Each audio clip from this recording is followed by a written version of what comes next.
Good morning, everyone. So, we were discussing the first chapter of geography, that is India's size and location.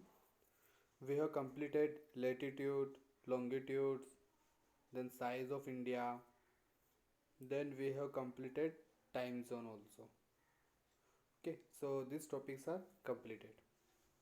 Now, the next topic. So, next topic is India and the world. अब India world में कहाँ पे located है, India की location क्या है, and then उस location का इम्पोर्टेंस क्या है इंडिया के लिए. सो इंडिया सेंट लोकेटेड है ईस्ट एशिया और वेस्ट एशिया के बीच में. मीन्स अगर आप इंडिया की लोकेशन देखेंगे तो देखो यहाँ पर है इंडिया.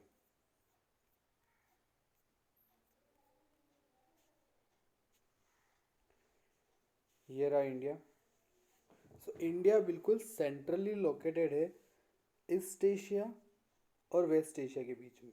ये इधर ईस्ट एशिया है जिसमें यहाँ पर है चाइना, इधर जापान, और इधर बहुत सारी ईस्ट एशियन कंट्रीज है जैसे इंडोनेशिया, मलेशिया, सिंगापुर.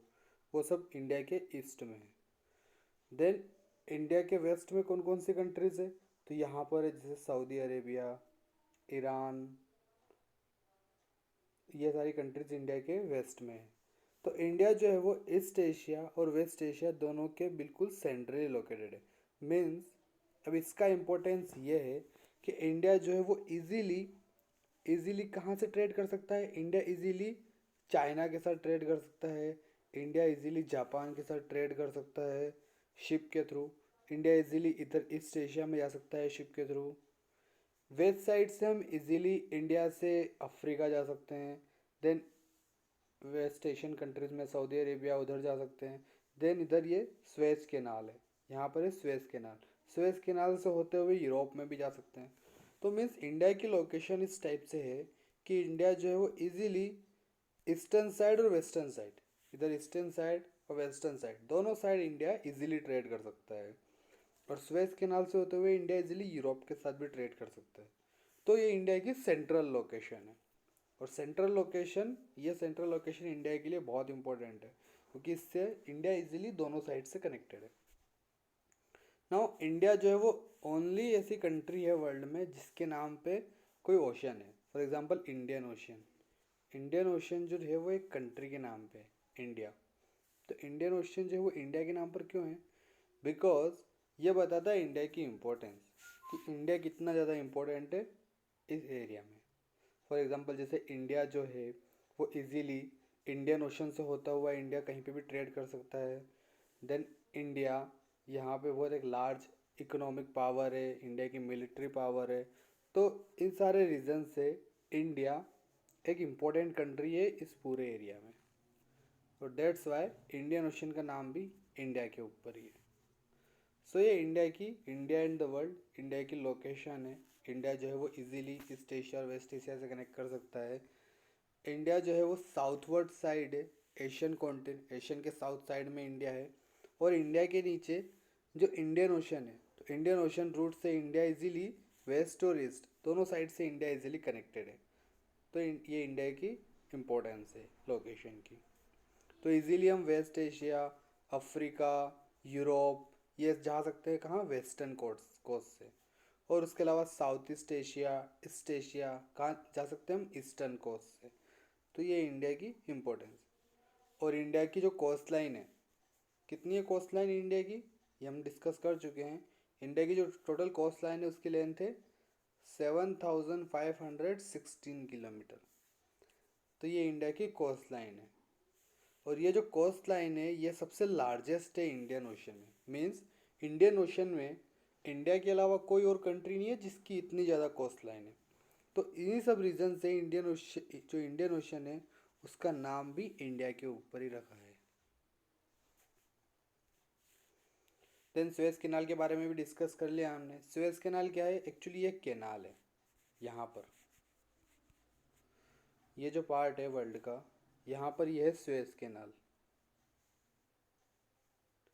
यहाँ पर है रेड सी, ये है रेड सी, और यहाँ पर है मेडिटेरेनियन सी. तो रेड सी और मेडिटेरेनियन सी के बीच में कैनाल है स्वेज कैनाल.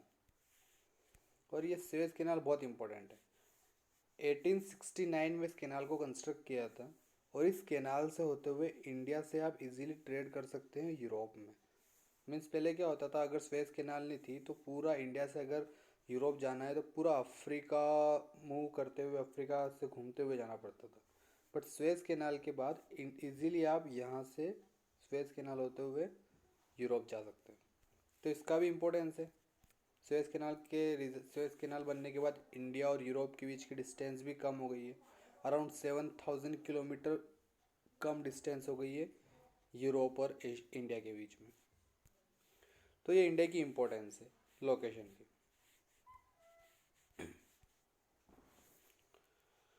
ओके,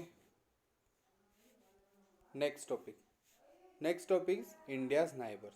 अब इंडिया की अब नाइबरिंग कंट्रीज कौन कौन सी है। तो इंडिया हमने देख लिया कि इंडिया जो है वो अराउंड 28 स्टेट्स और 8 यूनियन टेरेटरीज है इंडिया में। 28 स्टेट्स और 8 यूनियन टेरेटरीज इंडिया में। ओके, अब इंडिया की नाइबरिंग कंट्रीज कौन कौन सी है। नाइबरिंग कंट्रीज मीन्स कंट्रीज जो इंडिया से बॉर्डर शेयर कर रही है, जो इंडिया से टच हो रही है, जो इंडिया के पास में है। तो कौन कौन सी नाइबरिंग कंट्रीज है। अब इंडिया से स्टार्ट करेंगे हम। सबसे पहले नॉर्थ वेस्ट, ठीक है ना, ये डायरेक्शंस हैं, नॉर्थ, साउथ, ईस्ट और वेस्ट, ठीक है। अब हम सबसे पहले स्टार्ट करेंगे इंडिया के नॉर्थ वेस्ट, इस साइड। सो इंडिया के नॉर्थ वेस्ट में कौन कौन सी कंट्रीज हैं। इंडिया के नॉर्थ वेस्ट में है पाकिस्तान और अफगानिस्तान। ये दो इंडिया की नाइबरिंग कंट्रीज इंडिया के नॉर्थ वेस्ट में। इंडिया के नॉर्थ में कौन सी कंट्रीज हैं।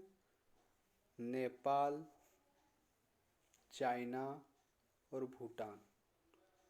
ये इंडिया के नॉर्थ में नाइबरिंग कंट्रीज हैं। इंडिया के ईस्टर्न साइड में है म्यांमार और बांग्लादेश। ये इंडिया के ईस्टर्न साइड में। तो नॉर्थ वेस्ट में दो हो गए, नॉर्दर्न साइड में 3 कंट्रीज हैं, नेपाल, चाइना और भूटान। और ईस्टर्न साइड में 2 कंट्रीज हैं, बांग्लादेश और म्यांमार। अब इंडिया के साउथ में भी कुछ नाइबरिंग कंट्रीज है। जैसे इंडिया के साउथ में है यहाँ पे श्रीलंका। ये इंडिया और श्रीलंका के बीच में कोस्टल बाउंड्री है। ये जो वाटर बाउंड्री दिख रही है इसको कहते हैं पाक स्ट्रेट।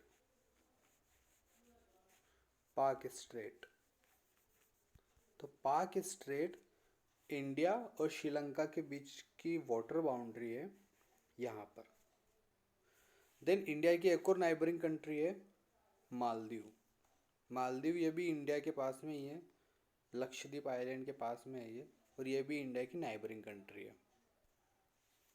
तो ये इंडिया की नाइबरिंग कंट्रीज हो गई सारी। श्रीलंका जो है इंडिया से पाक स्ट्रेट और गल्फ ऑफ मन्नार के थ्रू सेपरेट है। यहाँ पर है गल्फ ऑफ मन्नार इस जगह पर, और इस जगह पर है पाक स्ट्रेट।